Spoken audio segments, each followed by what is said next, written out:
Hello everyone. आज हम लोग देखेंगे आईबीपीएस क्लर्क मेंस के लिए अगेन एक सेशन को जिसमें मैं कवर करूंगी एक डिफरेंट लॉजिक का आपका मशीन इनपुट और कोडिंग एंड डिकोडिंग को। तो चलिए देखते हैं इस सेशन को। और ये जो सारे क्वेश्चंस है ये मैंने प्रैक्टिस मॉक की साइट से लिए हैं, जिसका लिंक आपको डिस्क्रिप्शन में दिया गया है। एक फ्री मॉक भी इन्होंने प्रोवाइड करा है जिसको आप अटेम्प्ट कर सकते हैं और अपना स्कोर जो है वो देख सकते हैं कि आप कहाँ पे स्टैंड कर रहे हैं। चलिए फिर स्टार्ट करते हैं। चलो देखते हैं कि क्या लॉजिक लग रहा है यहाँ पे। और काफ़ी सारे क्वेश्चंस हम लोग कवर भी कर चुके हैं एंड काफ़ी सारे क्वेश्चंस कवर करेंगे भी। तो आप लोग किसी भी क्वेश्चन को स्किप मत करिएगा। जितना आप लॉजिक कलेक्ट कर सकते हैं, मैं से कलेक्ट करना ही कहूँगी, क्योंकि मशीन इनपुट में ये होता है जितनी प्रैक्टिस करते हैं उतने ही लॉजिक आप अपने माइंड में कलेक्ट कर रहे होते हैं। तो जितने भी लॉजिक आप कलेक्ट कर सकते हो आप कलेक्ट करने की कोशिश करो। तो एक बार खुद से भी इसे क्रैक करने की कोशिश करो कि ये कैसे चल रहा है, क्योंकि जब भी आप अपना माइंड लगाते हो तो आप अपना माइंड 10 लॉजिक में लगाते हो। देखो मैं यहाँ पे जो पढ़ाऊंगी वो मैं आपको बता दूंगी सीधे सीधा क्या लॉजिक लग रहा है, तो आपका दिमाग सिर्फ उसी चीज पे टिका रहेगा कि ये लॉजिक यहाँ पे लगा। लेकिन जब आप उसे खुद से करेंगे तो आपके दिमाग में 10 लॉजिक निकल कर आएंगे और वो जो 10 लॉजिक होते हैं वो एक तरीके से आपके माइंड में लॉजिक जो होते हैं उनका रिवीजन हो रहा होता है। ओके, तो इस चीज का ध्यान रखो एंड अपने आप खुद से अटेम्प्ट जरूर करा करो। राइट, खुद से कोशिश जो है वो जरूर करो। अब यहाँ पे क्या लॉजिक लग रहा है, मैंने हमेशा से बताया है, सबसे पहले आप लास्ट स्टेप जो होता है उस पर चले जाया करो। कोशिश करा करो कि आप लॉजिक को वहीं से पकड़ पाओ। ओके, तो यहाँ पर आप देखोगे कि जो नंबर का लॉजिक है वो क्या है। यहाँ पे 16 है, ये 23 है, फिर 35 है, फिर आपका 43 और इसके बाद होता है आपका 66। Okay, 66, 43, 35, 23 and 16। तो इस नंबर्स को तो आप कह सकते हो कि जो नंबर्स हैं वो आपके डिसेंडिंग ऑर्डर में चल रहे हैं। ओके, तो नंबर तो यह डिसेंडिंग चल रहे हैं। अब बात आती है वर्ड की कि वर्ड कैसे चल रहे हैं। अगर आप वर्ड देखोगे तो यहाँ पे इन्होंने आर लिया है, फिर यहाँ पे सी टी एंड टी। तो इस तरीके से अगर आप लॉजिक लगाओगे तो आप देखोगे कि यहाँ पे ऐसा कोई लॉजिक का इन्होंने यूज नहीं करा है जिससे हम लोग क्या करें, या तो असेंडिंग में वर्ड को या फिर डिसेंडिंग में आपके जो वर्ड हैं उनकी जो स्टार्टिंग के अल्फाबेट है उनके अकॉर्डिंग चल पाए। इन्होंने इस तरीके से तो नहीं लिया है। दूसरा मेथड फिर क्या आता है, दूसरा मेथड फिर आपका ये निकल कर आता है कि हो सकता है इन्होंने जो आपके नंबर ऑफ अल्फाबेट्स होते हैं उनके अकॉर्डिंग लिया हो। तो नंबर ऑफ अल्फाबेट कितने हैं, 1 2 3 4 5 6 7 8। यहाँ पर 8 है। यहाँ पे कितने हैं, 1 2 3 4 5 6 7। यहाँ 7 है। फिर यहाँ पे कितने हैं, 1 2 3 4 5 6 7। यहाँ पर भी 7 है। एंड यहाँ पे देखते हैं तो 1 2 3 4 5 6 7 8 9 यहाँ बढ़ गए। ओके, और फिर यहाँ पे मुझे ज्यादा ही लग रहे हैं ये। अच्छा 9 है ये। Okay, 5 and 4। ओके, यहाँ पे फिर 9 है। तो अगेन आप देखोगे तो 8 7 7 9 और 9 कोई भी लॉजिक यहाँ पे निकल के नहीं आ रहा है। तो इसका मतलब ये लोग नंबर्स में जो आपके नंबर ऑफ अल्फाबेट है उसके अकॉर्डिंग में नहीं चल रहे हैं। इसके अलावा लॉजिक देखते हैं तो लॉजिक जो होते हैं वो ये भी लग रहे होते हैं कि आपका जो सेकंड स्टार्टिंग में होता है या फिर आपका स्टार्टिंग से जो सेकंड नंबर पे आपका अल्फाबेट आ रहा होता है उसके अकॉर्डिंग इन्होंने असेंडिंग या डिसेंडिंग लिया होता है।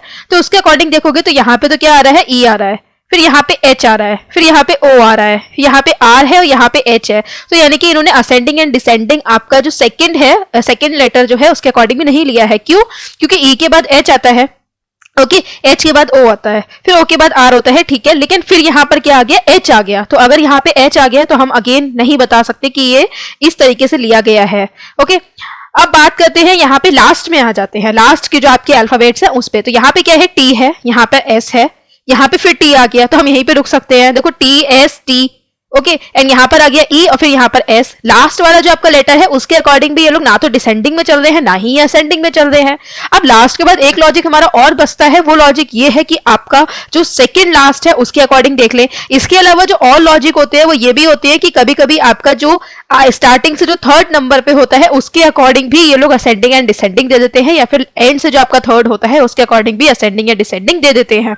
राइट, लेकिन आपको ये कॉमन चीज जो होती है वो ये देखनी पड़ती है कि सारे वर्ड्स जो है वो सेम हो। मेरे कहने का मतलब ये है कि ऐसा ना हो कोई वर्ड जो है वो 5 अल्फाबेट का है, कोई वर्ड 4 अल्फाबेट का है, कोई वर्ड 3 अल्फाबेट का है। तो 5 वाले में आप क्या ले रहे हो, यहाँ पे मतलब पीछे से आप 4th नंबर पे ले रहे हो या फिर एंड से आप 4 नंबर पे ले रहे हो। तो आप जो 3 लेटर वाला वर्ड होगा उसमें तो आप पीछे से 4 नंबर नहीं ले पाओगे ना, फिर तो आपको सबके स्टार्टिंग से देखने पड़ेंगे। तो मेरे कहने का मतलब ये है कि आपके जो नंबर ऑफ अल्फाबेट है वो लगभग सेम होने चाहिए, जैसे कि यहाँ पर है। तो यहाँ पर अच्छा हम सेकंड लास्ट की बात करते हैं। तो यहाँ पे क्या गिवन है, सी, फिर यहाँ पर है ई, फिर यहाँ पर है एन, फिर यहाँ पर है टी, फिर यहाँ पे है यू। ओके, अब आप इसको देखोगे तो यहाँ पे अगर ये लॉजिक जो है वो लग सकता है कि आपका जो लास्ट में जो आपका लेटर आ रहा है लास्ट में जो आपका लेटर आ रहा है उस लेटर को इन्होंने क्या करा है, असेंडिंग ऑर्डर में लगा दिया है, सी देन ई देन एन फिर टी और फिर यू। तो यहाँ पर इस लॉजिक का इन्होंने यूज करा है जो लास्ट का लेटर है उसके अकॉर्डिंग। अब देखते हैं हम लोग इन्होंने स्टेप को कैसे बढ़ाया है।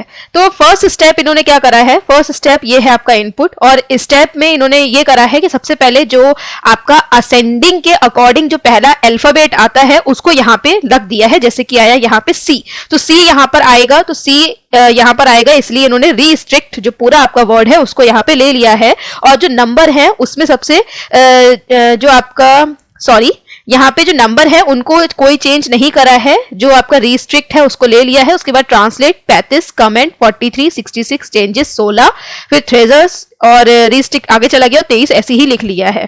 फिर रिस्ट्रिक्ट के बाद जब इन्होंने सेकेंड स्टेप करा है तो सेकेंड स्टेप में इन्होंने नंबर को चेंज करा है।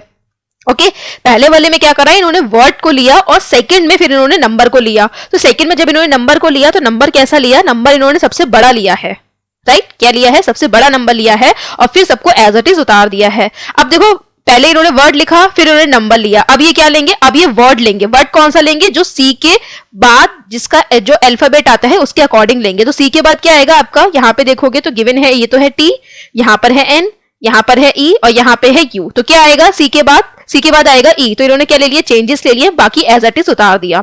उसके बाद रिस्ट्रिक्ट 66 चेंजेस ऐसे उतर गया और 66 के बाद जो नंबर्स हैं उनमें सबसे जो बड़ा है उसको यहाँ पे ले लिया, तो वो कौन सा हो गया यहाँ पे 43, बाकी एज इट इज यहाँ पे उतार दिए। देन आगे बढ़ेंगे तो रिस्ट्रिक्ट 66 चेंजेस 43 आपके ऐसे उतर गए।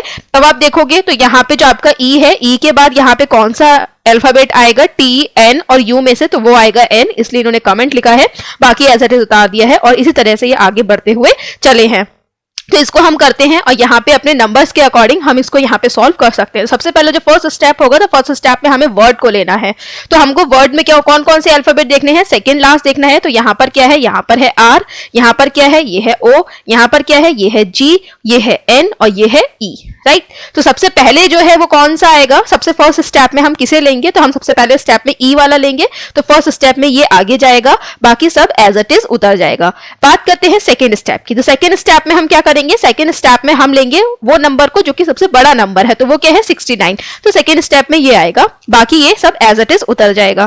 फिर आता है थर्ड स्टेप। तो थर्ड स्टेप में ई के बाद क्या आएगा, ई के बाद जी आएगा। तो यानी कि थर्ड स्टेप में हम जी को यूज करेंगे, बाकी सब एज इट इज उतर जाएगा। थर्ड स्टेप के बाद आपका जो फोर्थ स्टेप आता है उसमें हमें नंबर का यूज करना है। तो 69 अगर आप हटा दोगे तो कौन सा बड़ा नंबर बचा है, 58। यानी कि फोर्थ स्टेप में हम 58 को यहाँ पे सेट करेंगे। 58 के बाद अब हमें अगेन वर्ड चाहिए, तो यहाँ पे हम कौन से वर्ड को लेंगे, तो यहाँ पे हमने थर्ड स्टेप में जी लिया था। अब जी से बड़ा क्या होगा, तो जी से बड़ा होगा एन, ओके, ओ बाद में आता है, आर बाद में आता है, तो एन होगा। तो यानी कि 5 स्टेप में हम मेलिंग को यहाँ पे सेट करेंगे। अब हम 5 स्टेप में इसे सेट करेंगे तो अब आ जाता है 6 स्टेप। अब यहाँ पे आपको थोड़ा सा ध्यान देना पड़ेगा। देखो अगर हम लोग यहाँ पे 6 स्टेप लेते तो हम किसको आगे लेकर आते, राइट, हम किसको आगे लेकर आते, हम लेके आते 50 को, राइट, हम किसको लेकर आते, हम लेके आते 50 को। लेकिन आप देखोगे जैसे ही हमने 5 स्टेप को लिखा, हम क्या करेंगे, हम जब 5th स्टेप बना रहे होंगे, मैं आपको यहाँ लिख के दिखाती हूँ, हम क्या करेंगे, हम रिव्यू को लिखेंगे, ओके। उसके बाद हमने सेकेंड स्टेप में जो 69 लिया है हम उसे लिखेंगे। थर्ड स्टेप में जो लैंग्वेज लिया है हम उसे लिखेंगे। उसके बाद फोर्थ स्टेप में जो 58 लिया है हम उसे लिखेंगे और फिफ्थ स्टेप में जो मेलिंग लिया है हम उसे लिखेंगे, राइट। ये है हमारा 5th स्टेप। अभी आप 6 में बताइए, अभी आप 5th पे रहिए। ये हो गया हमारा 5th स्टेप। उसके बाद हम बाकी जो बचा है उसको एज इट इज उतारेंगे। तो हम क्या लिखेंगे, यहाँ पे 50 लिख देंगे, यहाँ पे लिख देंगे स्मार्ट, यहाँ पर आ जाएगा 40, यहाँ पे आ जाएगा कंपैरिजन एंड फिर आ जाएगा आपका 25, राइट। हम इस तरीके से पूरा हमारा ये 5th स्टेप बनकर आएगा। फिर जब हम 6th स्टेप लेंगे तो 6th स्टेप में हमें क्या करना होगा, मेलिंग के बाद हमें नंबर लगाना होगा। हम ऐसे चल रहे हैं ना, एक वर्ड और एक नंबर। तो हमने जो लास्ट स्टेप लिया है अपना 5th स्टेप, उसके बाद जब हम 6th स्टेप पे जाएंगे, इसका मतलब हमें नंबर लेना है। तो नंबर जब हम लेंगे तो यहाँ पे आप देखोगे जब 58 69 को हटा दोगे तो सबसे बड़ा नंबर कौन सा बचा, 50 40 और 25 में से, तो वो बचा 50। यानी कि हमें 6th नंबर पे 50 को सेट करना होगा। लेकिन ये ऑलरेडी मेलिंग के बाद 5th स्टेप में ही सेट हो चुका है। तो जब ये ऑलरेडी मेलिंग के बाद 5th स्टेप में सेट हो चुका है तो हम इसे 6th स्टेप में काउंट नहीं करेंगे और ये ऑलरेडी किसमें काउंट होगा, ये होगा आपका 5th स्टेप में ही काउंट। अब हम 6th स्टेप में किसे लेंगे, सिक्स स्टेप में हम वर्ड को लेंगे और उस वर्ड को लेंगे जो कि एन के बाद आएगा, तो वो कौन सा होगा, वो होगा ओ वाला। तो यहाँ पर सिक्स स्टेप में कंपैरिजन आएगा, तो हम कंपैरिजन को ले लेंगे। एंड कंपैरिजन को जब हम लेंगे, तो जब कंपैरिजन को लेंगे उसके बाद हमारा क्या आना चाहिए, सेवेंथ नंबर पे हमारा आना चाहिए 40। क्या आना चाहिए, 40 आना चाहिए, राइट, क्योंकि 40 और 25 में से बड़ा कौन सा हुआ, 40 हुआ। लेकिन अगेन वही कंडीशन हमारी सामने आएगी, वो कंडीशन ये होगी कि जब हमने यहाँ पे फिफ्थ स्टेप में हमने मेलिंग इन 50 सेट करा, तो सिक्स स्टेप जब हम लिखेंगे तो हम यहाँ पे क्या लिखेंगे, कंपैरिजन। ओके, तो ये हो गया हमारा सिक्स स्टेप। बाकी जितना बचा है हम उसको एज इट इज उतार देंगे, जो कि होगा स्मार्ट, राइट। उसके बाद 40 आएगा एंड देन आपका 25 आएगा। तो यहाँ पर आप देखोगे जो सिक्स स्टेप है वो कंपैरिजन आएगा। तो सिक्स स्टेप के बाद हमें क्या चाहिए, सेवेंथ स्टेप में हमें नंबर चाहिए। तो सेवन स्टेप में नंबर हमारा कौन सा आ जाएगा, 40 आ जाएगा। अब 40 आने के बाद जो अगेन नेक्स्ट स्टेप होगा आपका आठवां स्टेप, तो आठवें स्टेप में हमें क्या चाहिए होगा, स्मार्ट वाले को हम लिखेंगे। लेकिन आप देखोगे जैसे ही आप 40 को कंपैरिजन के बाद सेट करोगे, जैसे ही आप 40 को कंपैरिजन के बाद सेट करोगे, आपका यहाँ पे कौन सा वर्ड आ जाएगा, स्मार्ट अपने आप आ जाएगा, और रेस्ट जो आपका 25 बचेगा वो आ जाएगा। तो इसको भी हमें एज इट इज ऐसे ही लगाना है आगे। तो यहाँ पे हम इसको नेक्स्ट स्टेप में काउंट नहीं करेंगे, और स्मार्ट और 25 जो है वो किस में काउंट हो जाएगा, आपका सेवेंथ वाले स्टेप में ही काउंट हो जाएगा। ओके, तो इस तरीके से हमें यहाँ पे इसे सॉल्व करना है। तो चलिए इसको आगे बढ़ते हैं और देखते हैं। अब देखते हैं यहाँ पे फर्स्ट क्वेश्चन। तो फर्स्ट क्वेश्चन गिवन है, how many steps will be required to get out the output. आपको फाइनल आउटपुट निकालने के लिए कितना स्टेप यहाँ पे रिक्वायर्ड है, तो ये कितने स्टेप था, आपका लास्ट स्टेप कौन सा था, 7। तो ऑप्शन नंबर बी होगा यहाँ पे करेक्ट आंसर। ये क्वेश्चन जो है ये लॉजिक को पकड़ने में तो ठीक है, थोड़ा सा इजी ही है, ज्यादा टफ नहीं है। लेकिन जो आपके स्टेप हैं, जैसे कि यहाँ पे जो हमने फिफ्थ स्टेप का यूज करा है, 7 स्टेप का, तो ये थोड़ा सा कंफ्यूजन क्रिएट करने वाले हैं, क्योंकि ऑटोमेटिकली ये आपके जो एक स्टेप है उसी स्टेप में सेट हो जा रहे हैं, तो आपको दूसरा स्टेप लेना नहीं पड़ रहा है। तो उस वजह से ये थोड़ा सा यहाँ पे कंफ्यूजन क्रिएट कर रहे हैं। तो ऐसे क्वेश्चंस की आप अच्छे से प्रैक्टिस करिए, ताकि अगर आप लोग कंफ्यूजन हो भी तो आप जल्दी ही उसे सॉल्व कर पाए। ऐसा नहीं है कंफ्यूजन नहीं होता है, मेनी टाइम्स आपको कंफ्यूजन होता ही है, लेकिन आप उसे जल्दी पकड़ पाए, आप जल्दी ही उसे ठीक कर पाए। ओके, आगे बढ़ते हैं। तो गिवन है, what is the fifth element to the left of third element from the right in the fifth step. तो यहाँ पे ये कह रहे हैं कि आपका what is the fifth element कौन सा होगा to the third element from the right in the fifth step. तो आपके यहाँ पे जो फिफ्थ स्टेप होगा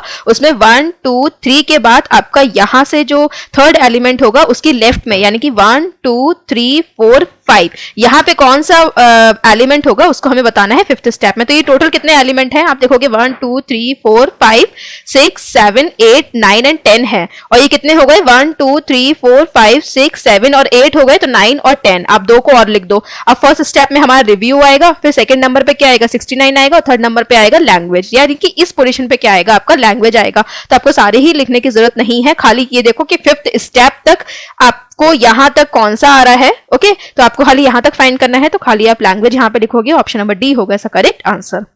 तो पूरा आपको फिफ्थ स्टेप बनाने की जरूरत नहीं है। फिर आपको बताना है लास्ट स्टेप कौन सा होगा। इसका आंसर आप लोग मुझे कमेंट सेक्शन में दीजिए, इजी क्वेश्चन है, फटाफट इसका आंसर जो है वो आप मुझे बताओ। आगे गिवन है, how many elements are there between 69 and comparison in the last but 1 step. Okay, तो इसका आंसर भी आप लोग मुझे दीजिए कमेंट सेक्शन में कि इसका करेक्ट आंसर क्या होगा। चलिए मूव करते हैं फटाफट कोडिंग एंड डिकोडिंग पे। इसका मैं लॉजिक बता दूंगी, उसके बाद क्वेश्चंस को आप ही लोग सॉल्व करेंगे। इसका लॉजिक ढूंढो, लॉजिक बहुत इजी है, इसमें कुछ भी नहीं है। जैसे कि यहाँ पे आप देखो नंबर पे, नंबर क्या है 7 5 6 और 4। अगर आप प्लेस वैल्यू के अकॉर्डिंग चलोगे तो 4 किसकी प्लेस वैल्यू होती है, डी की होती है। क्या यहाँ पे कहीं भी डी गिवन है, नहीं है, यानी कि प्लेस वैल्यू के अकॉर्डिंग नहीं है। फिर आप देखोगे कि आपके जो नंबर ऑफ लेटर्स होते हैं क्या उसके अकॉर्डिंग है, तो देखोगे 1 2 3 4 इसमें 4 होते हैं, 1 2 3 4 इसमें 5 है, 1 2 3 4 5 6 एंड 7 इसमें 7 है, और इसमें 1 2 3 4 5 6 है, इसमें 6 है। तो यहाँ पे क्या यूज करा है इसी तरीके से, तो आप देखोगे यस 7 5 6 एंड 4 इस तरीके से इन्होंने यूज करा है। इसको कंफर्म करने के लिए आगे की ओर बढ़ते हैं। तो आगे आप देखोगे कि यहाँ पे क्या लिखा है, जैसे कि आपका जो 4 वाला है 1 2 3 4 इसके लिए इन्होंने सी का यूज करा है, यानी कि इसके पहले वाले लेटर का यूज करा है। इसके लिए इन्होंने 1 2 3 4 में 1 2 3 4 5 जो लेटर का आपका वर्ड है उसके लिए इन्होंने क्या करा है 5 लिखा है और एल का यूज करा है जो कि इसका फर्स्ट वर्ड है या फिर सॉरी वर्ड का फर्स्ट लेटर है। 1 2 3 4 5 6 7 का जो आपका आया है उसका जो आपका फर्स्ट अल्फाबेट है W उसका यूज करा है। तो सेम यानी कि ये सब में फर्स्ट अल्फाबेट का यूज कर रहे हैं और लास्ट में जितने भी अल्फाबेट है वर्ड में उसका नंबर लिख दे रहे हैं। बात होती है यहाँ पे साइन की, तो साइन को ढूंढने के लिए आप क्या करोगे, जो सेम साइन है उसको ढूंढो। जैसे कि यहाँ पे इन्होंने किसका यूज करा है, एंड का करा है, यहाँ पर भी इन्होंने एंड का करा है। तो इन दोनों में क्या सिमिलैरिटी है ये फाइंड करिए, किसमें, इस विस्पर वाले वर्ड में और जो 1 2 3 4 5 रूलर वाले वर्ड में, इन दोनों में क्या सिमिलैरिटी है। तो इन दोनों में सिमिलैरिटी ये है कि एक तो इनके सेकंड लास्ट में क्या आ रहा है, दोनों में ई आ रहा है, दूसरा इन दोनों के में लास्ट में क्या आ रहा है, आर आ रहा है। तो या तो ई होगा कि आपका सेकंड लास्ट सेम होना चाहिए या फिर आपका लास्ट सेम होना चाहिए। तो इसे कंफर्म होने के लिए हम लोग नेक्स्ट को पकड़ते हैं। तो नेक्स्ट के लिए आप देखोगे इसको पकड़ लो जो 4 वाला है और इसको पकड़ लो जो 4 वाला है, सॉरी इसको पकड़ लो जो आपका एट द रेट वाला है और इसको पकड़ लो जो आपका एट द रेट वाला है। ओके, अब इन दोनों में क्या सिमिलैरिटी है, तो एक वर्ड है ये और बाकी 6 लेटर का कौन सा वर्ड है। तो यहाँ पर आप देखोगे 1 2 3 4 5 6 7, ये तो 7 का है, 1 2 3 4 ये 4 का है, 1 2 3 4 5 6 ये 6 का है। ओके, तो यानी कि आप देखो केज और यूनिक इन दोनों में क्या सिमिलैरिटी है, तो इन दोनों में सिमिलैरिटी ये है कि इसका लास्ट लेटर और इसका लास्ट लेटर दोनों ही क्या है, यहाँ पे सेम है। तो यहाँ पे जो लॉजिक लग रहा है वो ये लग रहा है कि आपके जो दोनों लास्ट लेटर सेम है उसके अकॉर्डिंग यहाँ पे साइन का यूज करा है। तो ई के लिए इन्होंने जो आपका लास्ट में ई आया है उसके लिए इन्होंने किसका यूज करा है, तो लास्ट में जो आपका ई आया है उसके लिए इन्होंने यूज करा है एट द रेट का। अगर लास्ट में आपका आर आ रहा है तो उसके लिए इन्होंने किसका यूज करा है, तो उसके लिए यूज करा है इन्होंने एस का। और ऐसे ही यहाँ पे एच है, यहाँ पे एच है, दोनों में एच है यहाँ पे, तो इन्होंने किसका यूज करा है, तो इसलिए इन्होंने यूज करा है यहाँ पे परसेंटेज का। तो यहाँ पे जो एच आएगा उसके लिए यूज करेंगे परसेंटेज का। तो इसमें सबको आपको फाइंड करने की जरूरत नहीं है, आप हैंड टू हैंड इसको सॉल्व करते जाइए और इसके जो आंसर है उसको फाइंड करते जाइए। जैसे कि यहाँ पे लिखा है अकाउंट, तो कितने आपके लेटर हैं इसमें, 1 2 3 4 5 6 7 है। तो 7 है यानी कि ये और ये कट गया, आंसर जो है वो करेक्ट यही होगा। इसके आगे ए भी गिवन है, ये भी ठीक है, लेकिन नन ऑफ दीज भी है तो हमें सब चेक भी करना पड़ेगा। हैश जो साइन है क्या वो टी के लिए यूज हो रहा है, इसको हम देख लेते हैं। तो यहाँ पे देखो टी लिखा है और यहाँ पर भी टी लिखा है, तो एडिट का जो साइन है वो क्या है, यहाँ पे आप देख लो ये है हैश, और यहाँ पर देखोगे तो करेक्ट का साइन भी क्या है, हैश, यानी कि इन्होंने टी के लिए हैश का यूज करा है। इसका मतलब बी यहाँ पे हमारा करेक्ट आंसर होगा। फिर y परसेंटेज 5 ये किसका है, तो यहाँ पे आप देखोगे ए तो कट जाएगा क्योंकि इसमें 4 लेटर हैं। व्यूज हो सकता है, योर्स हो सकता है, याच हो सकता है। इसके अलावा देखोगे आगे क्या होना चाहिए, वाई होना चाहिए, तो व्यूज कट जाएगा। तो या तो ये करेक्ट आंसर होगा या फिर ये करेक्ट आंसर होगा। अब हम देखते हैं परसेंटेज का यूज यहाँ पे ये किस लेटर के लिए कर रहे हैं। तो परसेंटेज देखते हैं कहाँ पे है, परसेंटेज यहाँ पे है और परसेंटेज यहाँ पर है। तो यहाँ पे 4 लेटर का वर्ड था, यहाँ पे 7 लेटर का वर्ड है। तो ये 4 लेटर का वर्ड कौन सा है इसमें, 1 2 3 एंड 4, यानी कि जो एच है उसके लिए ये लोग किसका यूज कर रहे हैं, परसेंटेज का यूज कर रहे हैं। सो ऑप्शन नंबर डी होगा इसका correct answer. Okay, so this is homework for you. इसका आंसर आप लोग मुझे कमेंट सेक्शन में बताइए। एंड क्लेवर, इसका आंसर भी आप लोग मुझे कमेंट सेक्शन में बताएंगे कि इसका करेक्ट आंसर क्या होगा। ओवर फेयर ट्रीट, इसका आंसर चलो मैं बता देती हूँ। 1 2 3 4 है ना, तो यहाँ पर आपका फर्स्ट जो है वो कट जाएगा, सेकंड भी कट जाएगा, या तो सी आंसर होगा या फिर डी आंसर होगा। फेयर में 1 2 3 4 होना चाहिए, तो 4 इसमें भी है, 4 इसमें भी है, 1 2 3 4 5 लेटर आपके ट्रीट में है, यानी कि आपका सी वाला भी कट जाएगा। तो करेक्ट आंसर आपका 5 होना चाहिए जहां तक। अच्छा, अभी हमने टी का तो पीछे देखा था कि टी के लिए इन्होंने हैश का यूज करा था, तो हमारा ये तो ठीक है। फिर इन्होंने आर के लिए किसका यूज करा है, एंड के लिए यूज करा है। तो देखते हैं आर के लिए क्या एंड का यूज होगा, तो आर यहाँ पर है और आर यहाँ पर है। तो 5 लेटर का वर्ड है रूलर, तो देखते हैं 5 के संग इन्होंने एंड का यूज करा है, तो ठीक है ये भी यहाँ पे करेक्ट है। और यहाँ पर भी आर है तो इसमें भी इन्होंने एंड का यूज करा है। तो ऑप्शन नंबर डी होगा यहाँ पे इसका करेक्ट आंसर। सो इस सेशन को हम लोग यहीं पे ओवर करते हैं और ऐसे डिफरेंट लॉजिक के जो क्वेश्चंस हैं उनको हम डिस्कस करते रहेंगे।